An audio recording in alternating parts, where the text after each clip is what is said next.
Tu veux savoir pourquoi nous échouons? Quand un Pakistanais arrive en Europe, il ne vient pas réussir sa vie, il vient remplir une mission. Une mission économique, communautaire, religieuse, familiale. Leur stratégie est claire. La femme gère les allocations, garde les enfants, sécurise la maison. L'homme sort chaque jour pour chercher le capital, peu importe le froid, la fatigue ou la langue. Dès qu'ils atteignent un petit bénéfice, ils épargnent collectivement. Ils créent une tontine de clan, jamais ouverte à des étrangers. Et cette tontine devient leur banque de guerre. En 2 ans, ils ouvrent un snack. En 4 ans, un supermarché. En 6 ans, ils rachètent des immeubles. En 10 ans, ils sont propriétaires des locaux que les Africains louent. Ils savent que la richesse, c'est la structure et que l'argent individuel ne pèse rien sans un système collectif.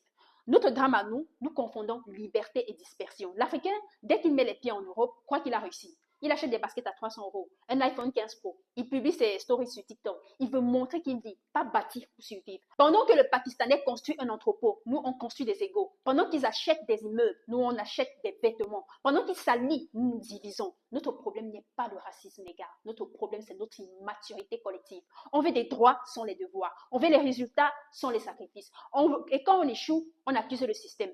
Mais la vérité, c'est que le système n'aime personne. Il récompense ceux qui s'organisent. Tu peux détester ce que je vais te dire, mais regarde autour de toi. Un arabe ne trahit pas son frère, même s'il ne s'aime pas. Ils se soutiennent dans le business. Leur logique est simple. Mieux vaut que la richesse reste dans notre communauté, même si je ne t'aime pas. Un Africain lui préfère voir son frère échouer plutôt que réussir avant lui. C'est culturel. Dès qu'un noir ouvre un commerce, d'autres noirs créent le même à côté, juste pour le tester. Mais quand un arabe ouvre une boutique, les siens viennent acheter chez lui. Ils nourrissent leur propre écosystème. Et c'est comme ça qu'en 10 ans, ils deviennent incontournables. Pendant que nous gaspillons notre énergie à nous comparer, ils construisent des dynasties économiques. Les femmes arabes, pakistanaises, turques ou syriennes comprennent le rôle stratégique du foyer. Elles ne sabotent pas le système familial par orgueil. Elles savent que leur mari est la colonne du projet collectif. Elles participent à l'économie en gérant l'argent, pas en détruisant le plan. Pendant ce temps, chez nous, la désorganisation est totale. Les femmes veulent être indépendantes. Les hommes veulent être libres. Résultat, des couples explosent, des foyers implosent, les enfants grandissent sans repère. Et dans un monde d'alliance, nous sommes les seuls à entrer dans la bataille désunie. C'est la cause cachée de notre pauvreté. Les statistiques sont froides. Le taux de divorce est plus élevé chez les diasporas africaines.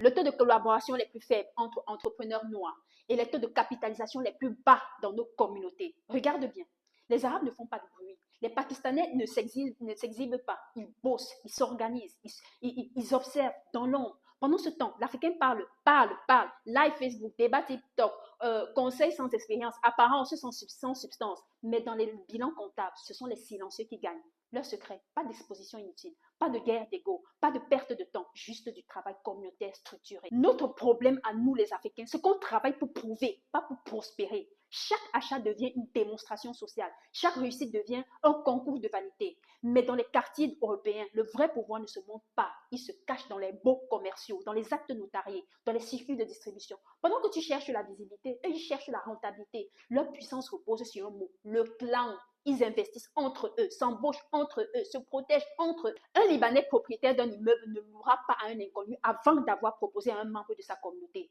Un Pakistanais qui ouvre une boutique ne cherchera pas un employé sur Facebook. Il fera venir un cousin du village. Résultat, ils multiplient les structures. Ils deviennent leurs propres fournisseurs, leurs propres clients, leurs propres financiers. Nous, au contraire, on s'isole. On veut faire seul pour ne pas dépendre des autres. Mais dans un monde structuré par les réseaux, celui qui agit seul finit broyé.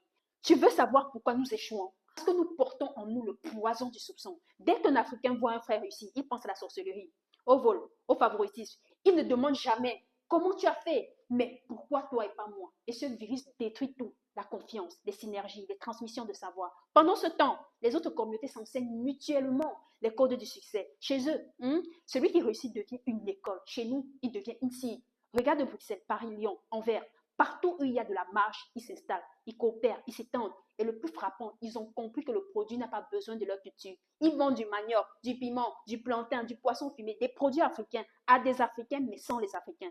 C'est l'humiliation silencieuse de notre génération, les gars. Leur plus grande force n'est ni la chance, ni l'intelligence. Attention, c'est la discipline.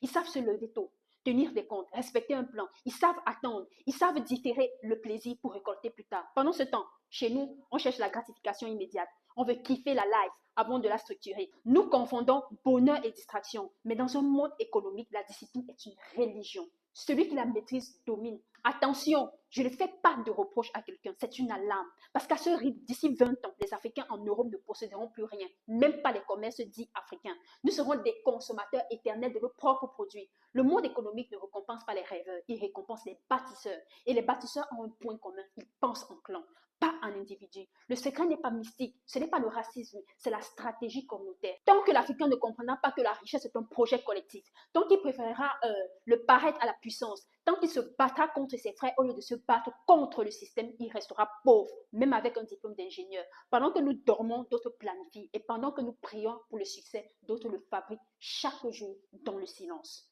Je suis Charlotte Elia.